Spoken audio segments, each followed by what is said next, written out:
My wife cheated on me with her gym trainer. She asked for half of everything in the divorce, but she didn't know that my dad secretly owned our house and savings. I never thought I'd be sharing my story here, but here I am. I'm 38 years old and work as an accountant. I've been with the same local firm for almost 12 years now. I've always considered myself a pretty practical and calm person, which is probably why I'm able to keep my cool through all of this. I'm married to Joyce, who's 35. We don't have any kids, and looking back, that seems like a blessing now. Joyce hasn't worked since we got married. She used to work in marketing, but once we tied the knot, she wanted to take a break and focus on us. I didn't mind because I make enough to support us both, and I thought it was just temporary. We've got a house and a decent amount of savings. It's nothing fancy, but we were comfortable. Joyce was home most of the time, but lately, things started to feel different. It's hard to say exactly when I first noticed, but she began to act distant. She'd stay out longer when she went out with her friends or to the gym, and she stopped being affectionate. Whenever I asked her what was going on, she'd get defensive. At first, I thought it was just stress or maybe a rough patch in our marriage. But as the weeks went by, I couldn't shake the feeling that something was wrong. And unfortunately, I was right. One evening, while Joyce was in the shower, her phone buzzed with a message. Out of reflex, I glanced at it. It was from a guy named James. At first, I didn't think much of it, but something about the way the message was written didn't sit right with me. It said, "Can't wait to see you tomorrow, babe." My stomach dropped. I opened the message, and what I found confirmed my worst fears. She had been seeing James, her gym trainer, for months. The texts were clear, there was no mistaking it.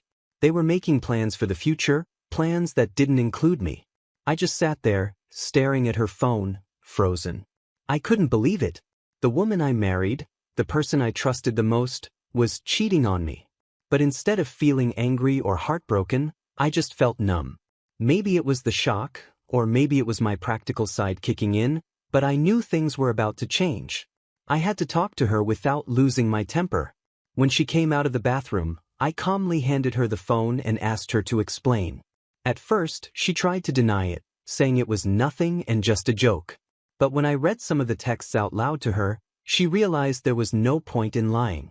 "I want a divorce," she said, without showing any regret. There was no apology, no guilt, just a cold, emotionless statement. She admitted she had been seeing James for a while and wasn't happy in our marriage anymore. She didn't try to soften the blow. She was leaving me for him. What shocked me the most was what she said next. Without any hesitation, she started talking about splitting our stuff. She said she wanted half of everything, the house, the savings, everything we had built together. She even said she deserved it because she had given up her career to support mine. I couldn't believe her nerve. I stayed calm. Maybe it was because I was already emotionally done at that point, or maybe because I knew something she didn't. So I agreed. I told her if she wanted a divorce, I wouldn't fight her on it. She could have half of what she thought I had. She looked surprised, probably expecting me to argue or have an emotional breakdown, but I wasn't going to give her that satisfaction. What Joyce didn't know, and what I didn't feel like telling her, was that most of our assets were in my dad's name. My father is a smart guy, and years ago, when I started making decent money, he suggested I put all the big things, like the house and savings, under his name. He explained it was a way to protect myself in case something went wrong in the future, whether it was debts, lawsuits, or as it turns out, a cheating wife. At the time, I didn't think much of it. It just seemed like smart financial planning. So, when Joyce demanded half of everything, I knew she wasn't going to get what she expected. On paper, I didn't own much, just a modest bank account, my car, and a few other small things. The house? Technically, it belonged to my dad. The bulk of my savings? Also under my dad's control. Instead of dragging this into a long court battle, I suggested we go through mediation. I thought it would be easier and cheaper for both of us. She agreed, clearly thinking she'd walk away with a big portion of my assets. But what she didn't know was that this setup with my dad had been in place for years. Honestly, I had almost forgotten about it myself until the divorce talk started. I had planned for something like this, but I can't deny how grateful I am for my dad's foresight. The house we lived in, along with most of the investments and savings Maria had her eyes on, were technically owned by him. I had always kept a low financial profile in my own name, living modestly enough that no one, including Maria, really questioned it. As soon as the divorce process started, I told my dad about it. He wasn't happy with the situation what father would be, but he understood the importance of keeping everything quiet. We consulted a lawyer just to make sure everything was legally solid, and it turns out everything was in perfect order. Maria could demand all she wanted, but there wasn't much in my name for her to take. Maria didn't waste any time and hired an aggressive divorce lawyer, one of those tough attorneys who promises to get everything they can. Meanwhile, I hired a low-key but experienced lawyer, someone who specializes in cases like mine, where there are complicated financial situations. I didn't want a big fight, but I also wasn't going to let Maria and her lawyer push me around. The first step in the divorce process was the asset disclosure, where each person has to show what they own. As you can imagine, this didn't go the way Maria had hoped. I laid everything out honestly, just like the law requires.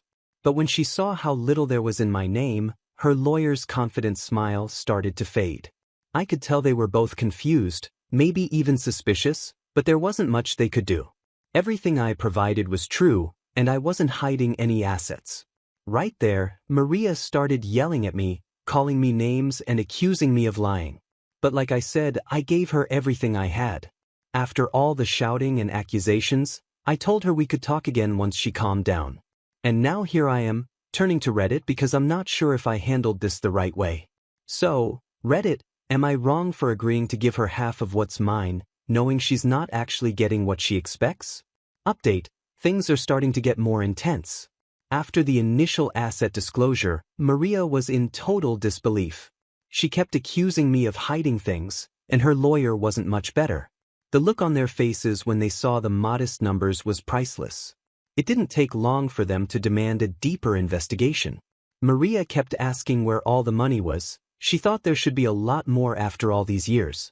She couldn't believe that, after being married for so long, there wasn't more to divide.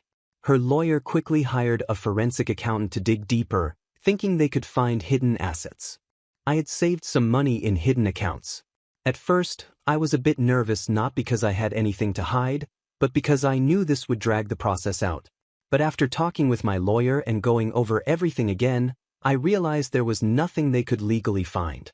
Everything I had claimed was 110% true, and there was no way to trace the assets in my dad's name. As the investigation went on, I could see Maria getting more and more frustrated. She was used to getting her way, but this time, there was nothing for her to take. It seemed like she couldn't believe that she was walking away with almost nothing. Maria then tried a new angle. She argued that she had contributed a lot to my career and our lifestyle by staying home and managing the house. She claimed that because she took care of things at home, I was able to focus on my job and advance in my career. While I admit it was helpful at times, it wasn't like I was running a huge company. I'm just a mid-level accountant, and my job has been stable for years.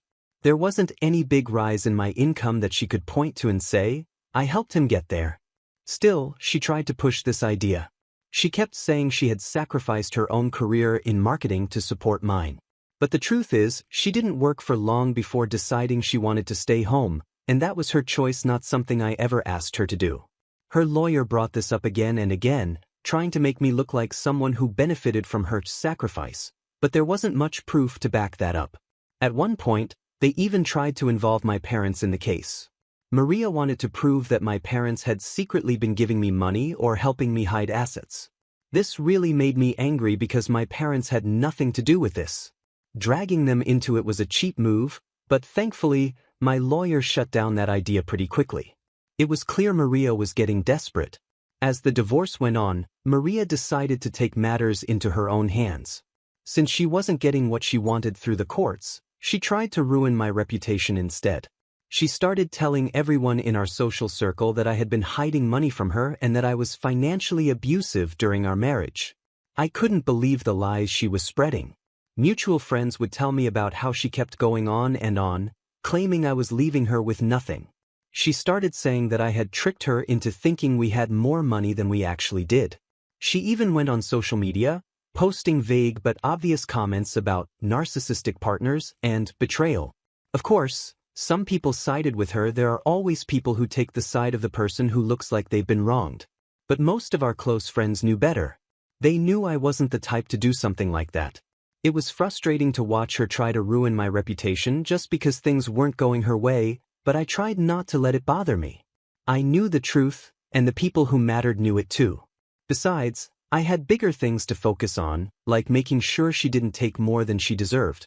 While Maria was busy spreading lies, I was making sure I was fully prepared.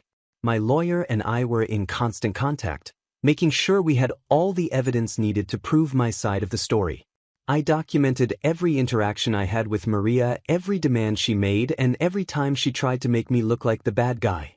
I knew that if this ever went to court, having that proof would be important. I also started gathering evidence of her affair with James. While cheating doesn't always have a big impact on divorce settlements, I wanted to make sure it was clear that she wasn't the victim here. I had screenshots of the texts she sent him, pictures they took together, and even statements from some of her friends who knew about the affair but kept quiet. It wasn't about embarrassing her, I just wanted the truth to come out. On top of that, I began preparing for the fallout. I knew that once she realized she wasn't going to get half of everything, things would get ugly. So, I kept my distance, focused on my work and life, while making sure I was ready for the next stage of the divorce. One thing that made the whole situation even more interesting was James's reaction. When Maria first told him she wanted to leave me for him, he seemed all for it. They had this fantasy of starting a new life together. But once the divorce started getting complicated, James began to pull back. It turns out he wasn't as committed to Maria as she thought. From what I've heard, he started getting cold feet when he realized being with her might mean dealing with her financial problems. Maria had expected this big new life with James, but he wasn't ready to commit to that. James started losing clients at the gym because of the scandal. It turns out people don't want a trainer who's known for getting involved with married women. Now James is trying to distance himself from Maria, and she's starting to see that this isn't the fairy tale she thought it would be. I almost feel sorry for her, but then I remember everything she's done. As for me, I'm feeling conflicted. On one hand, I feel a sense of relief. I'm glad I protected my assets, and I'm glad Maria isn't walking away with what she expected. But at the same time, I feel sad. This was my marriage, and I once loved Maria. I thought we were going to build a life together. Seeing it all fall apart like this is tough, even if I know it's for the best. Update 1. Things have taken a pretty crazy turn since my last update. Maria is getting desperate, and it's starting to show in the worst ways. She has realized that she's not going to get the big payout she was hoping for, and now she's trying to make my life miserable. The latest thing is that she's been threatening to ruin my career and reputation at work. She told me that if I didn't make things easier for her, meaning give her more money, she'd make sure everyone at my firm thought I was a terrible person. At first, I wasn't sure what she meant by that, but it became clear when she started showing up at my office without warning. The first time, she acted calm, pretending she just needed to talk. But when I told her there was nothing left to discuss, she lost it. She started raising her voice, saying things like, "I'll make sure everyone here knows the truth about you." Luckily, I was able to get her out of there before it escalated, but it's clear she's becoming unpredictable. Her behavior at home, well, at her temporary home with her parents, has been erratic too. After realizing she wasn't going to get a big payday, she moved back in with her parents. From what I've heard, things aren't going well for her there. Her parents are supportive, but they're not exactly happy with how everything's turned out. Even they seem to see through her victim act. Some mutual friends have told me she's been lashing out, getting into fights with her family, and acting like she's on the edge of a breakdown. Update 2. The legal side of things has become more complicated too. Maria's lawyer is trying everything to dig up dirt on me. They've filed motions to subpoena my parents' financial records, even though my lawyer has explained multiple times that my parents' assets aren't part of this divorce. It's clearly an attempt to shake me up, but it's not working. Maria's legal team also filed a motion to question my coworkers, hoping to find anything that might suggest I'm hiding something. It's getting intense, but I'm staying calm and focused on making sure they don't get more than they're legally entitled to. They're trying to say that I'm hiding money or getting paid under the table, but they're just grasping at straws. It's exhausting to deal with. Every time we think we've addressed one of their requests, they come back with something else. The whole situation feels like a never-ending game of chess. Every move I make, Maria and her team try to counter. Thankfully, I've been able to stay ahead, thanks to my lawyer and the legal protections my father set up years ago. But it's draining, and I'm not sure how long I can keep this up before we end up in court for real. Speaking of legal matters, we've already tried mediation twice, and both times it was a disaster. The first session ended after about 30 minutes because Maria refused to back down from her demand for half of the house and our savings. My lawyer explained that the house was in my father's name and that there wasn't nearly as much money as she thought, but Maria didn't want to hear it. She stormed out, accusing me of lying and saying the mediator was biased against her. The second attempt wasn't much better. This time, Maria showed up with a list of totally unrealistic demands. She wanted full ownership of the house, half of all our savings even though they barely exist, and alimony for at least 6 years. When my lawyer calmly explained again that she wasn't entitled to any of that, Maria lost it. She started yelling about how she had sacrificed everything for me and how I was leaving her with nothing. I tried to stay calm, but inside, I was furious. She was the one who cheated. She was the one who wanted the divorce, and now she's acting like I'm ruining her life. It's unbelievable. After that session, it became clear that this divorce is headed to court whether I like it or not. On top of everything, Maria has been borrowing money from her family and friends to pay her legal fees. She clearly didn't expect the divorce to drag on this long, and now she's running out of funds. I'm not sure how she plans to keep paying her aggressive lawyer, but that's not my problem. The more desperate she gets, the more erratic her behavior becomes. Mutual friends have told me that she's spending most of her time at home, complaining to anyone who will listen about how I've ruined her life. It's gotten so bad that some of her friends have started distancing themselves from her because they're tired of the drama and her constant victim act. It seems like everything Maria thought she was going to get from this divorce is slipping through her fingers. Throughout all of this, I've been doing my best to stay calm and handle things strategically. Every time Maria makes a new accusation or demand, I make sure I'm prepared. I countered every accusation with proof. Anytime they asked for financial documents, I provided them because I had nothing to hide. My lawyer has been great about making sure we follow the law exactly, which is more than I can say for Maria's team. I've also been working hard to protect my parents' privacy. Maria's attempts to drag them into this mess have been frustrating, but thankfully there are legal protections in place to stop her from accessing their financial records. Still, the fact that she's even trying shows how desperate she's become. It's like she thinks if she digs deep enough, she'll find some hidden treasure I've been keeping from her, but there's nothing for her to find. Update 3. The day of the court hearing finally arrived, and the tension was intense. Maria was the first to testify, and she didn't hold back. She made it clear that she believed I had been hiding assets from her all along. She accused me of manipulating our finances, hiding money in secret accounts, and lying to her about how much we really had. She got emotional, painting herself as the victim who had sacrificed her career to support mine, only to be left with nothing. At one point, she was even sobbing, talking about how she had trusted me with everything and was blindsided by the divorce and my supposed financial tricks. But then came the turning point. My lawyer presented evidence of her affair with James. Once the texts, pictures, and details of her relationship with him were revealed, it became clear to everyone, jury, judge, everyone, what was really going on. Maria's story of being the victim started to fall apart right in front of me. At one point, she tried to downplay the affair, saying it was just a mistake and had nothing to do with the divorce, but by then the damage was done. Her credibility was ruined, and it was clear that her financial demands were more about greed than anything else. When it was my turn to testify, I stayed calm and focused on the facts.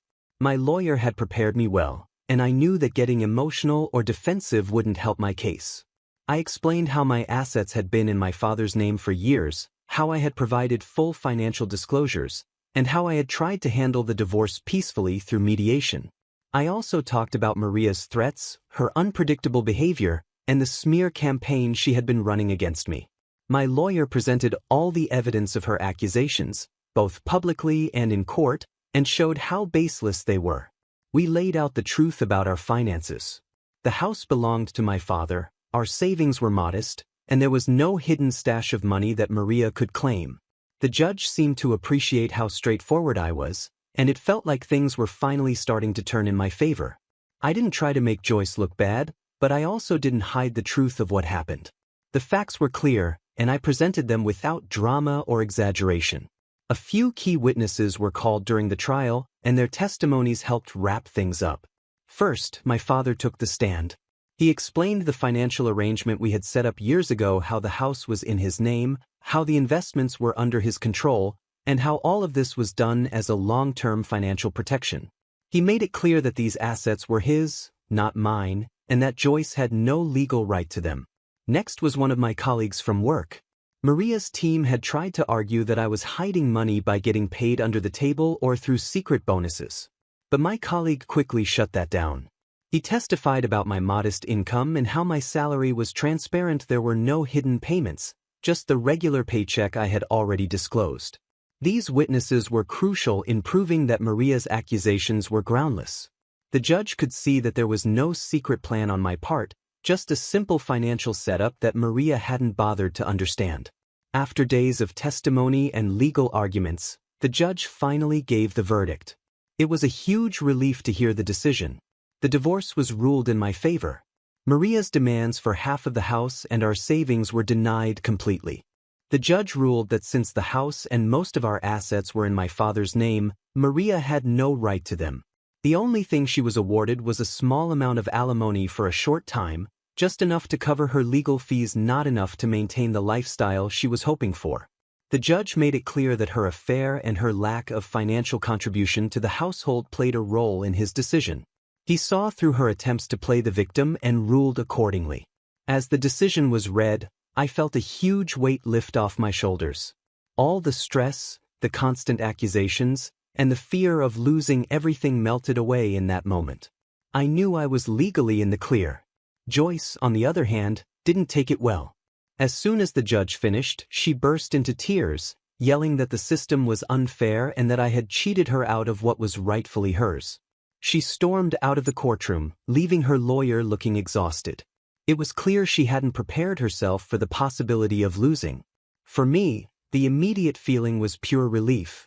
I thanked my lawyer, who had done a great job throughout the whole process, and left the courthouse. My phone was buzzing with messages from friends and family congratulating me on the outcome. Word had spread quickly, and people in the community were already talking about the case. It felt good to know the truth was out and that I could finally move on with my life. But Joyce wasn't done. Outside the courthouse, she had a complete meltdown in front of a small crowd. She started screaming, saying that I had lied and manipulated the system, and that she was going to appeal the decision. The problem is, she doesn't have the money to do that. Her lawyer made it clear during the trial that she was running out of funds, and from what I've heard, she's still borrowing money from family and friends just to get by. That being said, I'm extremely grateful for my father's advice and foresight when it came to protecting my finances. Without his help, I don't know what kind of mess I'd be in right now. I'm also thankful for the support of my friends, family, and colleagues who stood by me, even when Maria was spreading rumors and trying to ruin my reputation. Looking forward, I'm hopeful. I know it will take time to fully recover, both emotionally and financially, but I'm ready to move on with my life. I've learned some important lessons from all of this, and I won't make the same mistakes again. For now, I'm focused on getting back to a sense of normalcy and enjoying the peace that comes with finally closing this chapter.